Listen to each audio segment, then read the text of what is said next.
He is the beast from Hollywood East, Michael the Hammer Mulligan.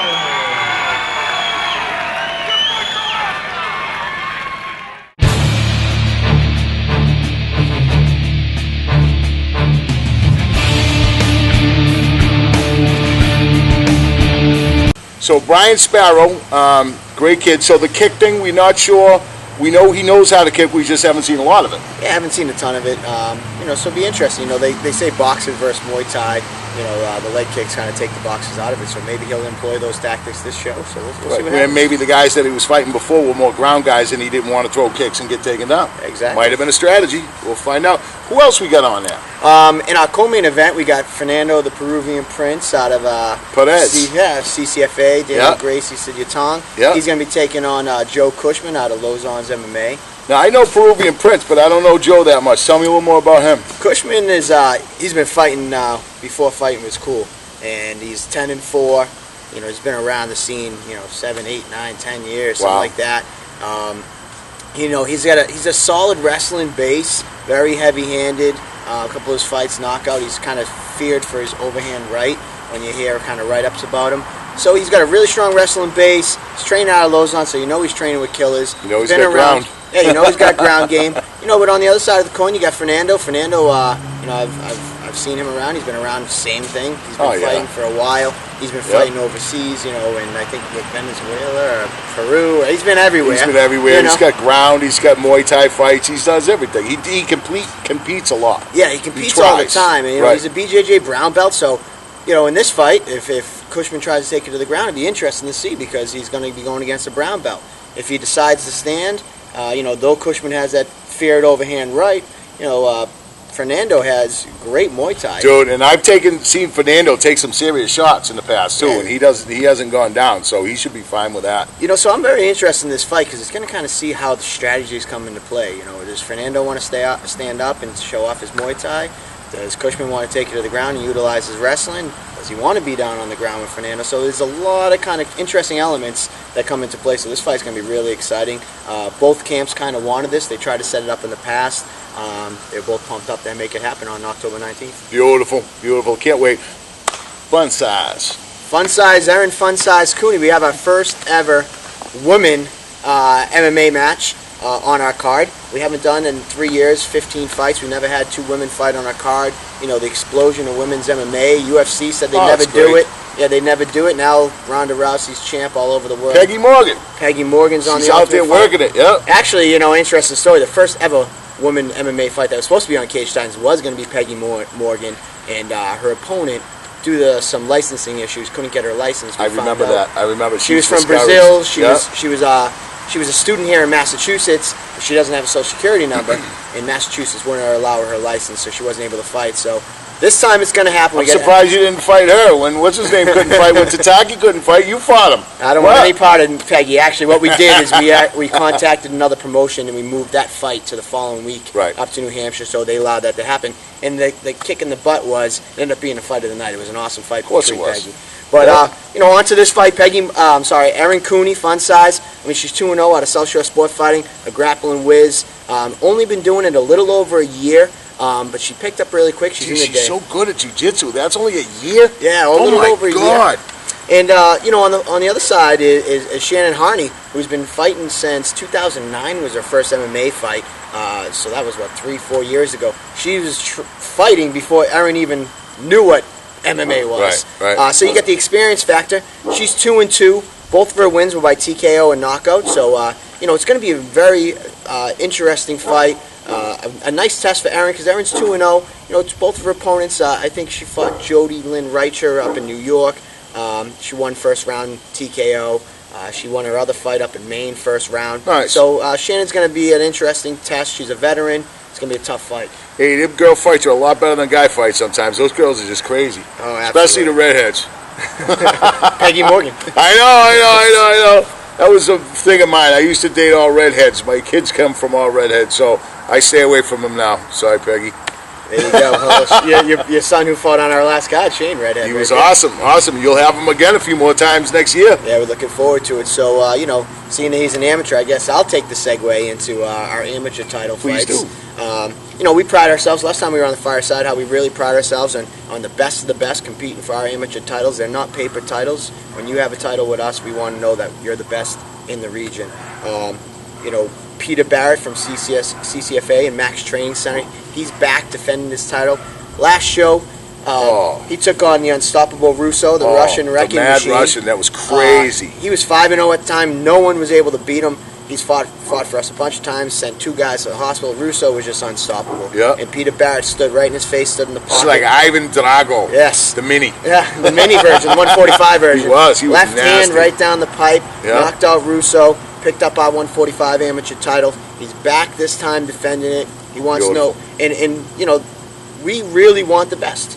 So we went all the way to Connecticut. We got this fighter, Nestor X. You're a badass when you don't even have your whole last name. Your last name is X. Nestor X. He's 4-0, all first round guillotines, I believe. Submission victories. The kid's a blue or a purple belt, I want to say. He's been unstoppable in his fights. He's taken out some tough fighters, and this is going to be a huge test for Peter. It's going to be a huge test for Nestor, and it's nice. I'm very excited to put our name behind that title fight. And it's going to be awesome. It sounds a lot more fearsome when you say X rather than Nestor. Yeah. Yeah. We can call him X. You want to call him X? Just call him X. X. All right. I like X-Man. X-Man. Dun dun dun. His brother. Peter's brother. Yeah, Peter Barrett's brother, Max Barrett. They were both on the last show in July. They both won by first round knockout. Yeah. Max Barrett's back. He's at a new weight class. He's dropping down to 135. Wow. Guy's super long. 5'10"-ish. Long reach. He's gonna be a handful down in that weight class. He loves to stand and bang. And there's this guy, Chris Suarez, who's kind of been making noise in the 35 division. He's kind of like, well, everybody wants to take me down. No one wants to stand and bang with me. And he has a boxing background. And Max got Barrett's the right like, yeah, listen, I'll stand and trade with you all day. And so Chris is gonna try to welcome Max to the 35 division. I think we're gonna have a stand-up war, which should be pretty fun. Awesome. Going back to those amateurs. We're seeking out the best. Our 185-pound champion, Mike Rodriguez, 6'4", 6'4" standing. He's a mountain of a man. 3-1. His fights are all knocked. 2 out of his 3 victories. What weight is this? 185. And what's his name? Mike Rodriguez. Team Trifecta. Yep. Both his wins, 2 of his wins were knockout. We went all the way out to New York. Quest MMA's back. They have an amateur out there, Mark Glover. Yep. 5-1 overall. Documented he's 3-1, but he's actually 5-1. All his wins, knockouts. Wow. All first-round knockouts. That's so you got fast. It'll probably end up being a ground war. Yeah, exactly. It's crazy, but it's amazing how these two stack up. Mike Rodriguez 6'4". They were just at media day this past weekend. Mike Rodriguez 6'4". Mark Glover 6'4". Wow. 3 knockouts, 5 knockouts first round. They're almost weight. Yeah, this is Shane's weight. They're almost identical, and it just goes to show you we'll bring anybody in because we want the best competing in our organization. Nice. Well, I'm very impressed with your fights. They always come off good. The last one was one of the most exciting nights, of course, because my son was on it. But further, just Peter and Max and all the fights, it was just an exciting night. There was none where you said that should have never happened. Yeah. You know what I mean? I think was that the fight when what's the guy's name that freaked out because the kid took him down? Or that was the one before that? Oh, that was the one before. Yeah, Hector and Justin Burrow. Yeah. I think he was supposed to fight a couple weeks ago at a different venue and it didn't go off. No. But that was funny. But that was the only one I think that I'd seen at any of your fights that really was a little questionable. And I think it was just because that guy was so angry. Yeah, and it just didn't belong there. Yeah, and they were just a bunch of knuckleheads. They both had oddballs, and they said, "Oh yeah, we'll make a gentleman's bet," and one didn't uphold it. But it's MMA. Right. If you're asking somebody not to take you down, I'll fight you if you don't take me down. Boxing's over there. Yeah. You don't do that. Look at it. As soon as you hit the guy, and if he can take you down, he's taking you down. He's going to win. Yeah, absolutely. Bottom line, whatever it takes in this sport. That's why I love it. So since I have to ask you, proud papa, we had Shane on our last card. What was that feeling like? Because I remember a couple of the commissioners and some of my security staff, they're like, I'm not standing in front of that guy, and he tried to get in the cage after Shane won. They we let him in because we weren't going to mess with him. Well, what was it going through your head, the thoughts behind it? It was beautiful. It was just an unbelievable feeling. It was, I've watched him since he was, 10 years old, and just train. to get to this spot. Now, I've seen a ton of wrestling matches. If you ever see the videos that I post of his wrestling matches, you can hear me freaking out in the background. I'm a vocal guy. I can't help it. I get excited about it. I try not to be, but I can't. And I couldn't help it on this night. It was just a beautiful thing to see. You know, I watched him do what he was trained to do.